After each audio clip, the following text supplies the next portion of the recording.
Welcome to Pura local news. నేను మీ ఆదిత్య. ముందుగా బులెటిన్ హెడ్లైన్స్.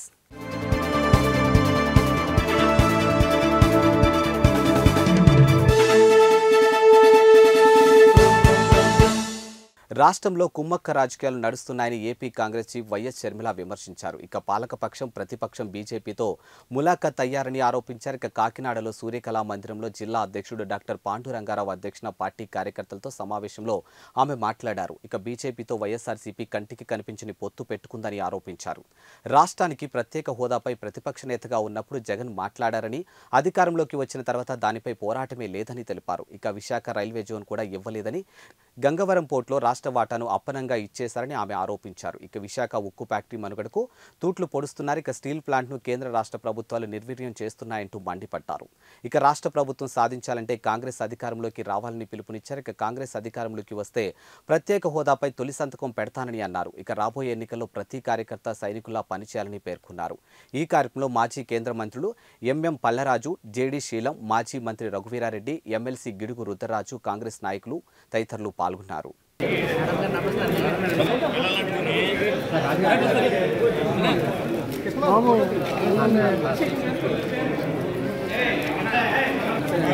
ఇండియా కుటుంబం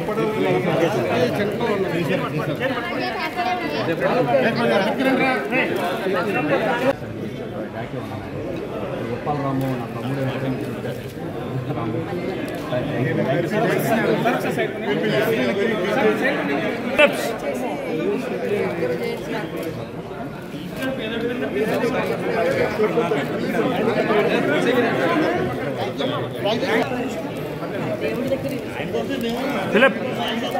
ఫోటో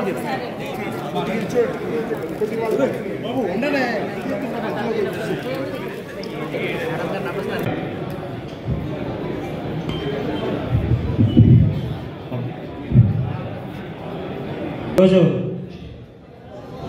నూతన పిసిసి అధ్యక్షురాలు శర్మలమ్మ గారికి మండల ప్రెసిడెంట్స్, ఒక్కొక్క జిల్లా నుంచి ఇద్దరు మండల ప్రెసిడెంట్లు మండలాల్లో ఉన్న సమస్యల బలం పుంజుకుంటుంది.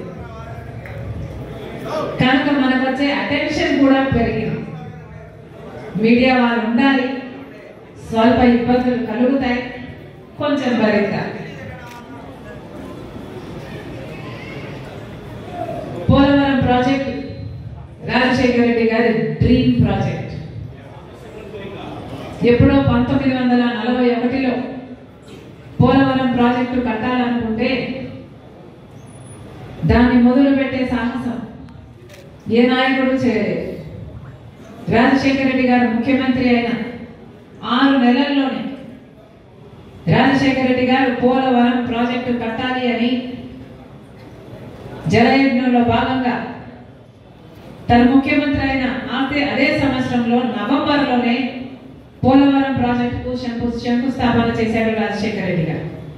అద్భుతమైన ప్రాజెక్ట్, రాజశేఖర రెడ్డి గారి కలల ప్రాజెక్ట్.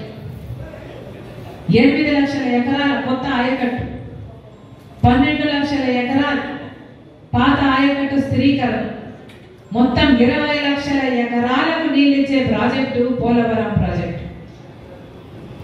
రాజశేఖర రెడ్డి గారు ఆ రోజు 10,000 కోట్లు అవుతుంది, 190 టీఎంసీల ప్రాజెక్టు అని ఆ రోజు రాజశేఖర రెడ్డి గారు సాహసం చేసి మొదలు పెట్టారు. ఆ ప్రభుత్వంలో 4,500 కోట్ల పనులు కూడా చేశారు.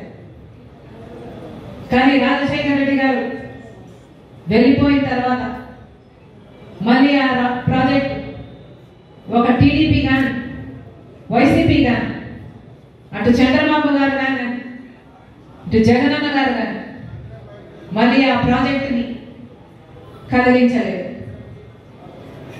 విభజన హామీ పోలవరం ప్రాజెక్టు 90% నిధులు ఇవ్వాలి అన్నది ఒప్పందం.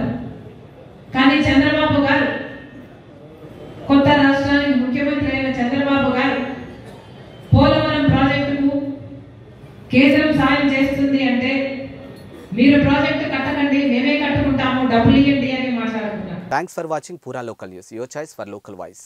ఇవి వాల్టి బులెటిన్ అప్డేట్స్. మరో బులెటిన్తో మళ్ళీ కలుద్దాం. అంతవరకు సెలవు. నమస్కారం. పూరా లోకల్ మీకోసం మా ఛానల్. మీ జిల్లాకు, మీ మండలానికి, మీ గ్రామానికి, మీ ప్రాంతానికి, మీ వీధికి, మీ ఇంటికి, మీ వద్దకి, ఎక్కడికైనా ఎప్పుడైనా మా పూరా లోకల్ ఛానల్ వస్తుంది. మీరిచ్చే సమాచారాన్ని అందరికీ చేరువయ్యేలా చేస్తుంది. మీ గొంతుకని ప్రతి ఒక్కరికి వినిపిస్తుంది. మీకు ఎల్లప్పుడూ అందుబాటులో ఉంటుంది మా పూరా local. Your choice for local voice. పూరా లోకల్.